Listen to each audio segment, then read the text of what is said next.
Well, Randy Thomas Zimmerman, the suspect of a murder in Hanska, Minnesota, was arrested and taken into custody in southeastern Iowa Sunday afternoon.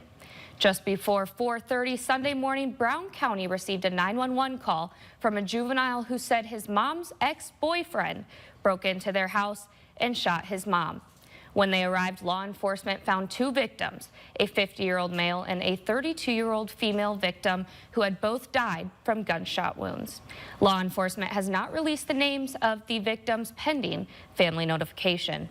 Zimmerman spent 12 hours on the run with a long gun before being arrested in southeastern Iowa.